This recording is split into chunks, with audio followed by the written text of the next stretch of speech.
a todos e bem-vindos ao podcast da Cláudia, ao podcast Odisseia, e hoje vamos falar de como aprendemos parte 2.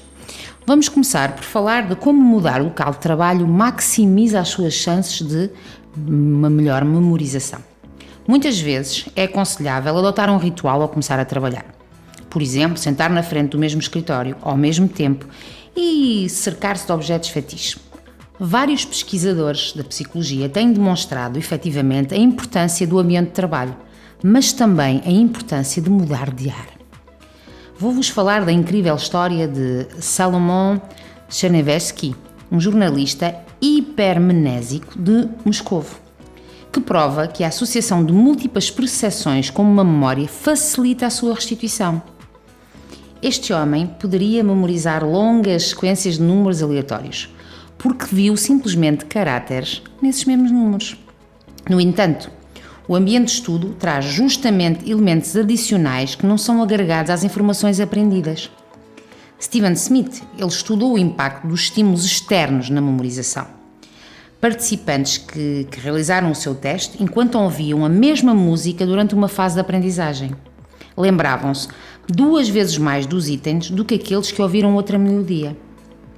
Mas, surpreendentemente, o grupo que estudou e passou no teste em silêncio obteve mais resultados ruins, ou seja, abaixo da média.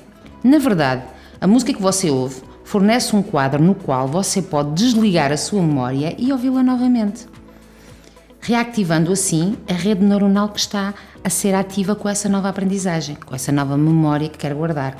Da mesma forma, Smith demonstrou, em outro estudo, que a revisão em 2 salas diferentes aumentava a memorização em 50%. Aqui, novamente, a mudança de local oferece mais elementos exteriores para se agarrar, para fazer uma associação.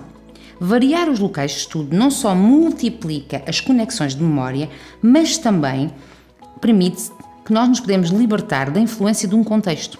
Assim, você ficará menos inquieto quando fizer um exame num local desconhecido. Elementos internos, como emoções e sensações, também funcionam como lembretes.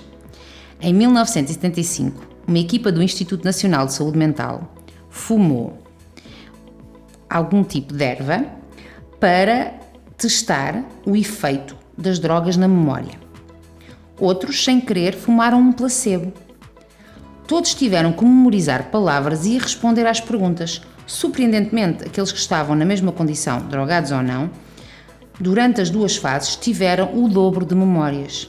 Além disso, aqueles que leram as palavras por categoria obtiveram resultados ainda melhores. Este estudo prova que o cérebro precisa de dicas externas e internas para se lembrar, ou seja, precisa de fazer mais associações com mais elementos. Fazer pausas também ajuda a desbloquear o pensamento. Desde os tempos antigos, os filósofos perguntaram de onde vêm as ideias. Atualmente, a ciência ainda não consegue determinar. No entanto, todos nós conhecemos esta impressão de clarividência, quando de repente encontramos uma solução para um problema ou temos uma ideia brilhante, aquele momento eureka. O sociólogo britânico Graham Wallace queria desvendar o mistério e analisar objetivamente este fenómeno. Ele formulou 4 etapas para resolver um problema técnico ou criativo. Primeiro, a preparação, o estudo do assunto até o surgimento do problema. Segundo, a incubação, a pausa durante a qual o problema é tratado inconscientemente.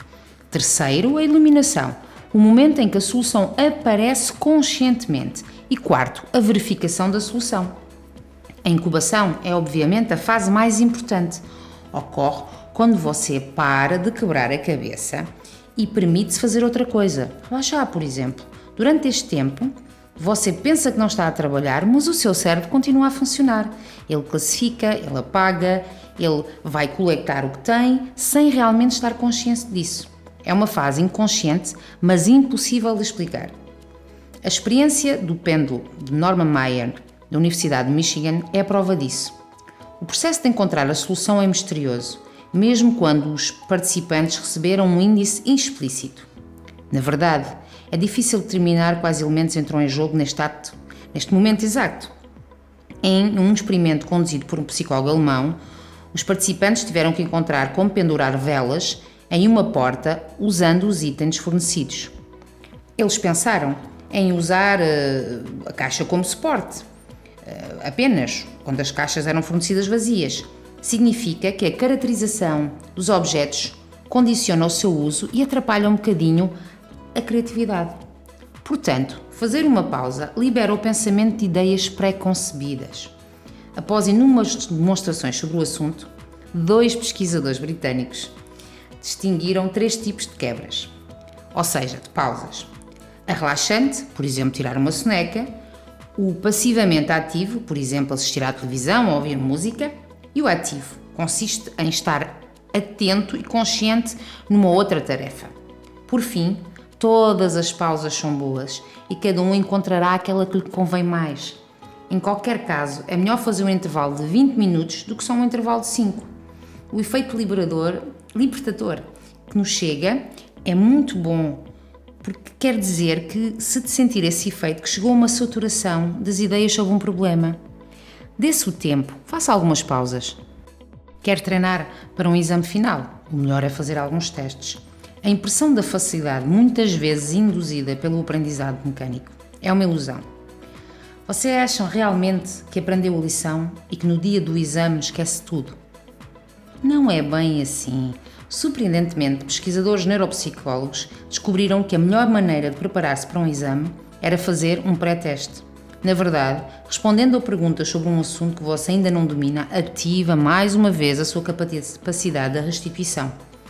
Em 1917, o psicólogo Arthur Gates determinou, a partir do estudo do comportamento de 100 alunos, que a melhor parte da recitação, durante o horário de trabalho, é de 2/3, contra 1/3 na leitura, ou seja, a memorização.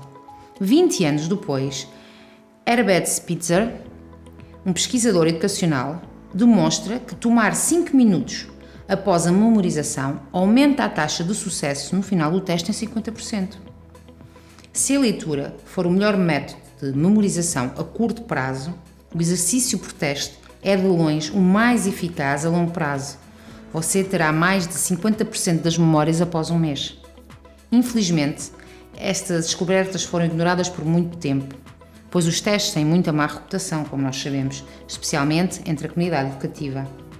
Eles são a favor de uma redução ao mínimo das questões.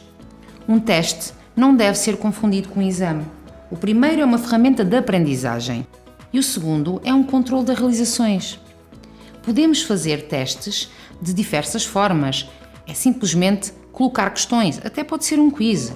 Ainda mais, fazer um teste em um assunto desconhecido pode parecer um método eficaz para se familiarizar com ele. Elizabeth Berg, por exemplo, provou que fazer um teste em branco aumenta 10% da pontuação no teste final, em comparação com apenas ouvir um curso. Na verdade, o pré-teste destaca os elementos-chave do curso e treina os circuitos da memória, mesmo e especialmente se as respostas forem falsas. Estes resultados surpreendentes, que eu sei que podem ser explicados pelo facto de retornar a lição após um curto tempo de estudo. É uma tarefa mais difícil do que reler uma folha e, portanto, leva a muito mais eficacidade da memória.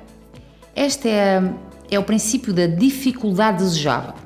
Além disso, a recitação funciona como uma notícia para a memorização, que reativa a rede neural enquanto está a completá-la. Por fim, fazer um teste remove a impressão de facilidade, força-nos a pensar de uma forma mais concreta e desafia o conhecimento confrontando com outras respostas possíveis. Os testes da escolha múltipla são, portanto, a melhor maneira de testar a sua confiança nos seus conhecimentos. E por hoje é tudo neste podcast. Espero-vos ter dado ainda mais ferramentas para perceberem como aprendemos e como podemos facilitar essa aprendizagem. Convido-vos a guardarem uma atitude positiva e criativa e digo-vos até breve para a terceira e última parte deste podcast Como Aprendemos.